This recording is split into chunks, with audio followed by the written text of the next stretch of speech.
Ladies and gentlemen, welcome to the Stand Up Speakeasy. I am your host, Sreth Nay, and every episode I bring a comic from all over the country to interview, and I'm super excited because this next guest is in my home state of Colorado. So, ladies and gentlemen, coming to the stage is Tracy Kellett. How are you, Tracy?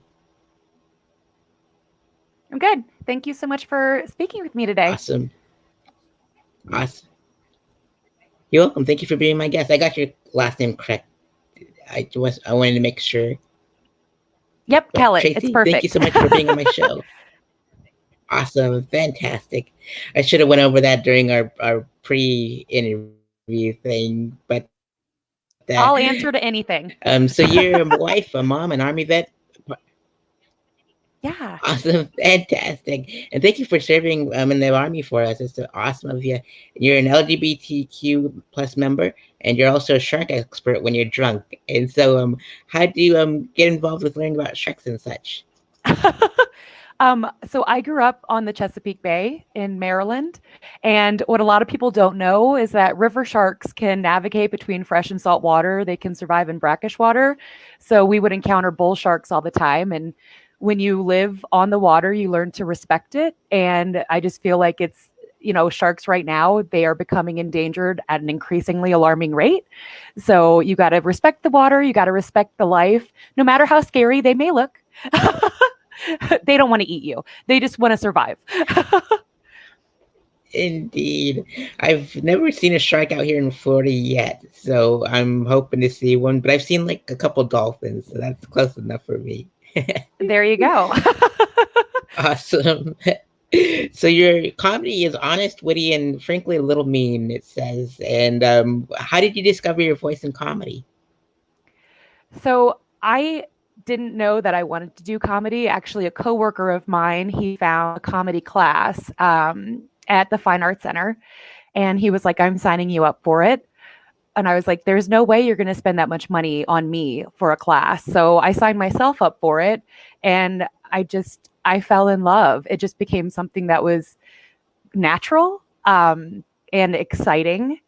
So I still don't know that I found my voice, but I certainly am honing in on my point of view, which it feels really good. It's been 2 years, so I'm glad I found it. Absolutely, indeed. Your style is like mine. I'm a little mean, but I don't mean to. It's like totally unintentional. But like when you're on stage on the mic, like all those thoughts rush in for those hecklers, and you just don't know where all those thoughts come from, and then they just come out of your mouth, and then everyone laughs, and it's just like, "Whoops! I guess it is funny. I guess." Right. So I never thought I was mean either. When the first roast battle I ever did, I almost backed out because I was like, I love all these people. I don't know what I want to say that's mean about them. And then you strip off everything away and you're like, oh, okay. I'm going to crap on you for 20 minutes. And it's great.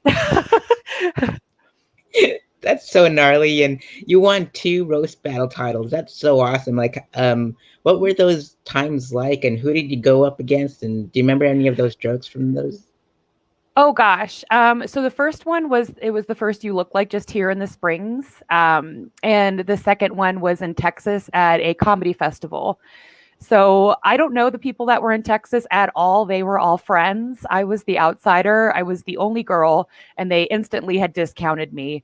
And it was not even close. The judge at one point was like, "We have 10 minutes left. Just give it to her." And I want a Zoom one too, but I don't really count Zoom that's a different kind of beast. I don't know that I can repeat any of them on here. Is this a RPG-13 show? I don't know what your standards are. Oh, I have no standards at all. Okay, good. Um, some of my favorites, I went up against Corey Romero, who is another comic in the Springs. He has a really big mouth. I love him to death. He's like my son, but he's a total asshole. He's overweight. And it was just stuff like, "You look like the only girl you ever ate was Little Debbie," like things like that. Or, "You look like your body type is trash bag full of socks." It's not. I'm not groundbreaking. Most But they're good. definitely. Absolutely. And speaking of roasts, like my very first show was 2014 comedy show, and I produced the whole thing, and it was my roast, like in a traditional sense. like from like the Don Rickles, Richard Pryor days, and John Brown was my roast as a comic. And you probably know him. He goes up to Colorado Springs a lot to Oh yeah, perform. we just finished a show in Walsenburg together on Sunday. We're like best friends. Yeah. That's so awesome. Yeah. And Charlie McMullen was my roast master, and it was such a beautiful thing. The whole hour, and everyone was. It was at a bar in downtown Pueblo called the Downtown Bar, and it was just like they were so focused on us, and it was so weird because like usually bars are really loud, but they were paying attention to us like the whole way. I'll send you the link, and the way they got me because it was just phenomenal. Like they were so mean to me, but I loved every single minute of it. Yeah, I've been waiting for someone to call me fat. I've gone up against probably 15 people or 20 and no one has attacked my weight yet, but they went after my teeth. So I realized it was like the one insecurity that I had that I didn't know other people noticed. So I went and got Invisalign like 2 weeks later after a roast battle. It was kind of lame. That's what I need to get fixed too. Is my teeth? I'm trying to find a dentist at the moment, but as long as you have shark teeth at the end, you're totally fine. Right, So exactly. Right. indeed. So you have a unique perspective and social commentary that are funny, period. Not just for a girl that says on your bio. And I love reading your Right. bio. I find it fascinating. So how did you come up with all these words for your bio? And did you have someone help you out or did you do it yourself?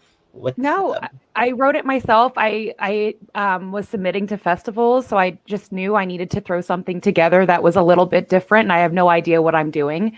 So thankfully, it's kind of worked. It's worked out. indeed and awesome? And you describe your comedy as a Lewis Black getting in a chance meeting with an annoying white girl, and I censor myself, but you go out ahead. But how did you find Lewis Black as one of your inspirations? I mean, I always loved The Daily Show growing up. And he had his Back in Black segment for the longest time. And meeting him was truly a chance encounter. And I was super, super drunk. We'd gone to a show. My husband is still active duty military. So I basically shamed Lewis Black into duck facing with me. This is like back in 2013.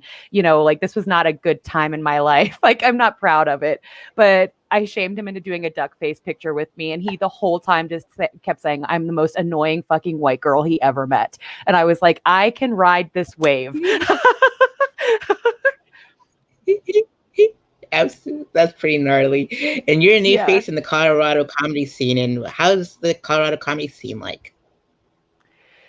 It's amazing right now. Um, you know, I can really only speak for the Springs. When I first got here, I'm still low man on the totem pole. Like again, I've only been doing it for 2 years, and 6 months of that were COVID, so I wasn't doing anything but writing. Um, it's a really strong scene right now. And Looney's Comedy Corner here in the Springs, Eric, the owner, and all of his staff have been so amazing and supportive of the locals. We're getting a lot of stage time. We're growing. There's like 10 of us that are really making strides. And I feel like for all the scenes in America right now, again, with COVID, so we kind of have an advantage. Um, Being able to perform in front of 50 people, even if it's a guest spot every week, it's helping all of us. And we are all lucky to have each other, but really lucky to have that club. Absolutely. I performed at the open mic a couple times there, and there's an awesome experience every single time. And I can't wait to move back home to Colorado, and because I'm moving back to Pueblo, and there's nothing much there but just my festival, and that's about it. So it's like, Oh oh, yeah. we'll just It's keep it it's going. been it's been amazing.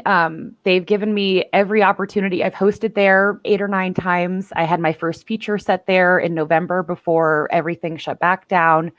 Um, yeah, and I produce a show there. I have a monthly showcase there too called Habitual Offenders. So I owe that club a whole lot. That is like my home club through and through. That's so awesome. I'm so Yeah. happy to hear all that good stuff, and Thank I you. can't wait Yeah. to move back. And as soon as the doors open again for Colorado, I can't wait to see your showcase and see all the Absolutely. cool Come on talent down. there. Absolutely, I'll be there every month for you and support your causes if I can. So That'd be amazing. awesome, fantastic. And And Tracy, I was supposed to go on tour, but COVID struck, and so these are the questions I wanted to ask you. So Tracy, what inspired you to perform stand-up comedy? I mean, so again, it kind of came back to my coworker. He was just like, "You're really funny. I think you need to try this." And I still don't really think of myself as funny, but as I get paychecks for it, I'm slowly being convinced. I'm sure 15 years deep, I might be like, "Okay, I'm okay."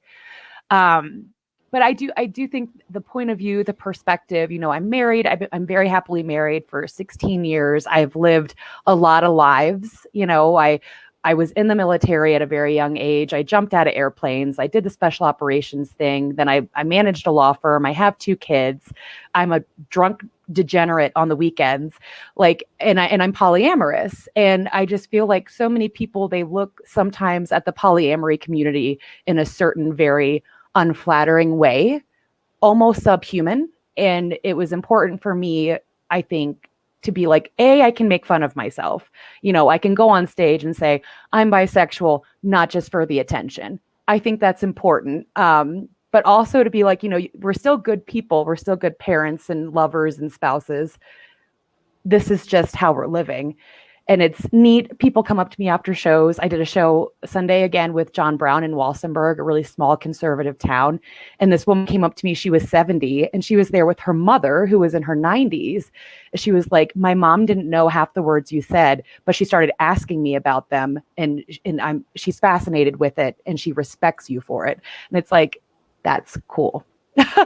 you know, that's cool. We're breaking barriers. Absolutely, indeed. And what was the feeling like when you first performed stand-up? Uh, Awful. Like the first time I performed, I threw up before I went on stage until about 3 months ago. Every single show, I would throw up. I have tape, and you can see like chunks of like mozzarella sticks in my hair from where I was so nervous I'd vomited before I went on stage. So it was awful. And now it's like I could do this 20 minutes in my sleep, you know. Indeed, most definitely. And let's see here. What is your favorite comedy specials and comedy record albums? This is gonna sound so lame. My boys love Brian Regan. So Brian Regan's nunchucks and flamethrowers.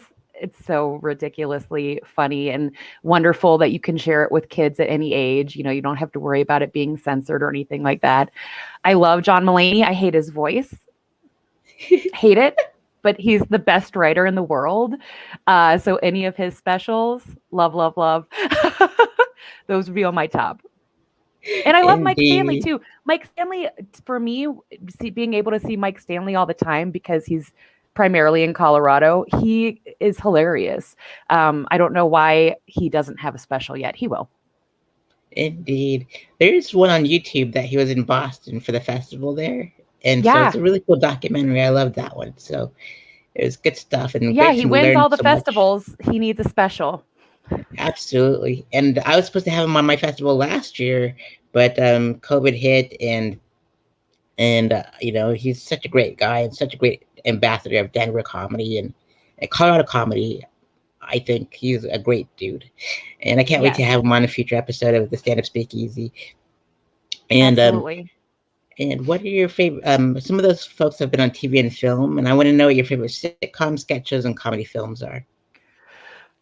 Okay. Sitcom. It's not current at all. My favorite sitcom is The Golden Girls. There is not a funnier show. If you talk about laughs per minute, it is the best written sitcom that has ever aired. I will die on that hill. That's my favorite sitcom. Sketches, selfishly, myself and my friend Johnny Bradspeen, another comic here in the Springs, we make the best sketches. So if anybody wants to see funny sketches, we have them. and Absolutely. and what was the last one? Movie? Uh, yep. Uh, I'm really easy to entertain. Old school Adam Sandler, Billy Madison all day long. I'm a nostalgic person. I live in the past.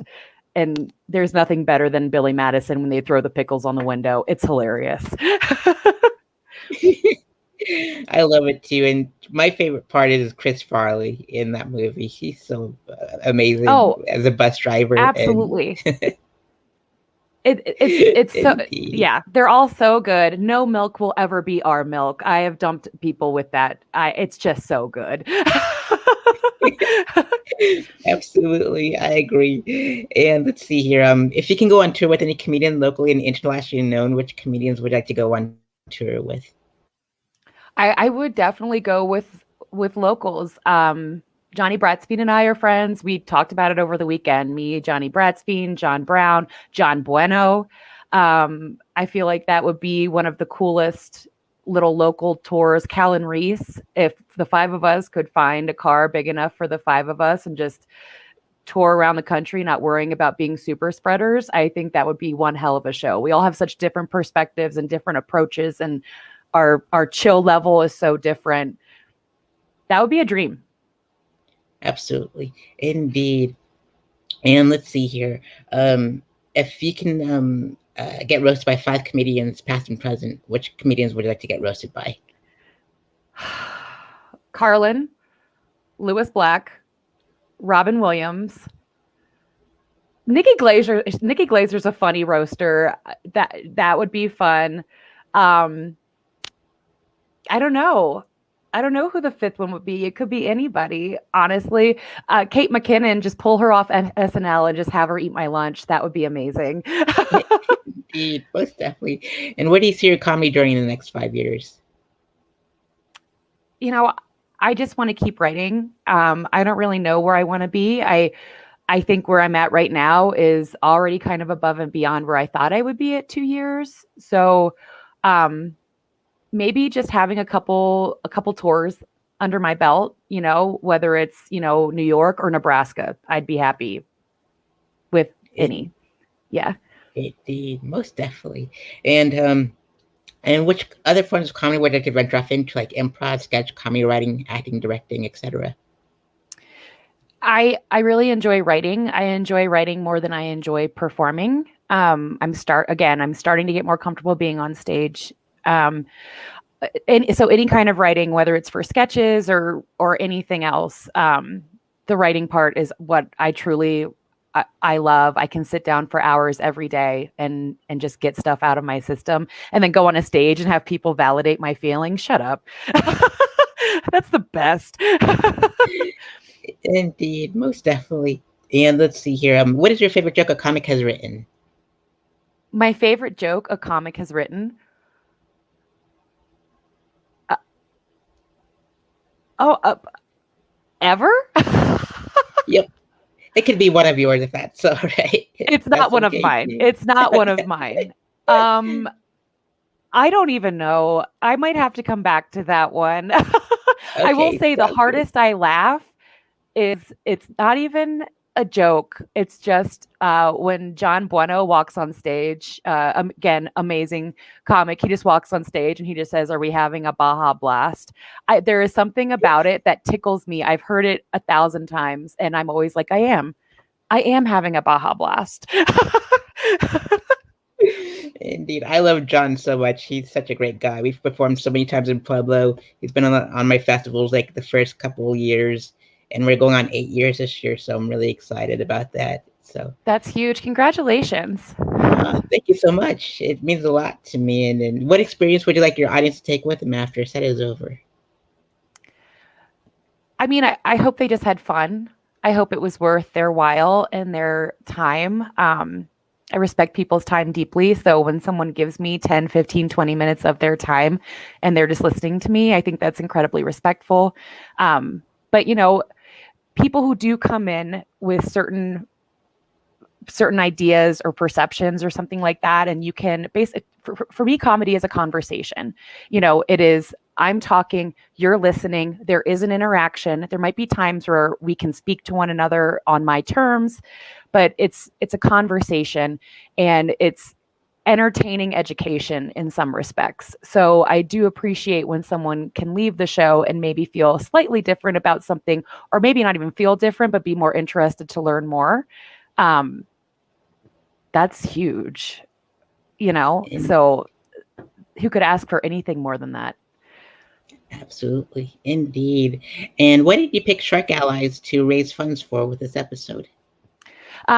So Shark Allies, again, going back to respecting the ocean, respecting the water, respecting its life, they raise awareness and conservation efforts to protect sharks. And again, sharks are becoming endangered at an increasingly alarming rate due to all sorts of factors: climate change, the fin trade, which still has not ended, which is cruel, and just the fact that humans do it is unconscionable. But they're just a charity that raising awareness is the biggest piece of that. And, they talk about things as simple as shark fin soup, and then they get more into big picture issues that sharks face. So they're very approachable, they're very informative, and they deserve your money. Absolutely. And speaking of folks that deserve your money, Tracy's Venmo is scrolling on the bottom there, as well as her IG and Twitter. So with these episodes, I try my best to raise funds for the comics because there's no work at the moment in most states, and I'm trying to get your social media followers up there because that's what comedy clubs look for nowadays. And so Right. I want to make sure that as soon as you get all these followers, so that way you get into those clubs. And Thank you. you're very welcome. And also, Tracy, this is the stand-up speakeasy. It's like a secret society of stand-up comics during this prohibition of these current Roaring 20s. Mm-hmm. So to get into the studio, the stand-up speakeasy, you have to get nominated. So you got to know someone that knows someone. So with that being Okay. said, Tracy, which Colorado Springs comics would you like to see on a future episode of the stand-up speakeasy, or it can be in Colorado too? Yeah. Let's go Johnny Bratsfield, Callan Reese. And have you had John Bueno yet? Not yet, but I reached out And to him. and So John Bueno. I've nominated those three. fantastic, awesome stuff. And Tracy, I'm putting my festival out. I talked about it a lot in this, and I didn't mean to, but it just No, it's came wonderful. out of I want to me. learn more. Yeah. Absolutely. So I am reaching out to all the comics that I've interviewed so far and seeing if you'd like to be on the bill this year. I'm in. I'm Awesome. It's totally in in. Pueblo, Colorado at the Grindhouse Cafe. It's going to be outside, socially distanced if it's still in effect. And it's going to be on the outdoor stage.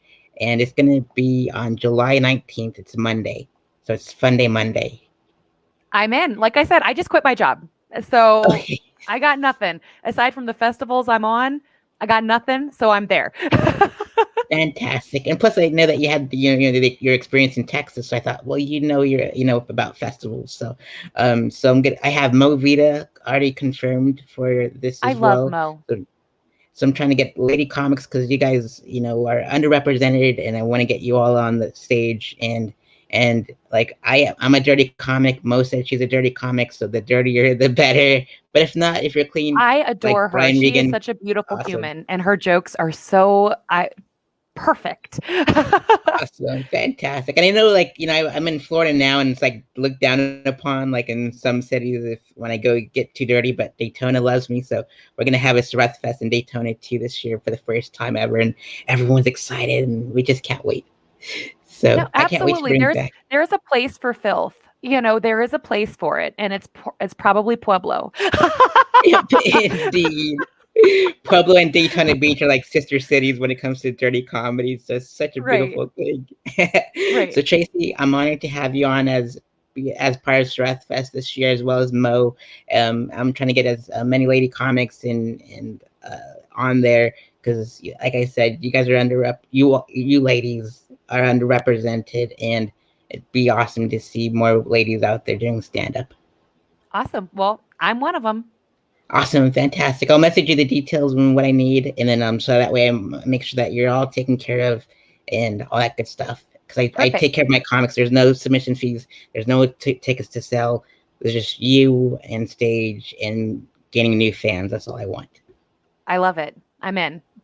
Awesome, fantastic, Tracy. Thank you so much for being my guest today. It means the world to me, and I look Having forward me. to meeting you in person you're welcome when I get move back home to Colorado. Absolutely. And for everyone else, we'll see you all on the next episode of the Stand Up Speakeasy. Be well, everyone, and take care of each other. Awesome.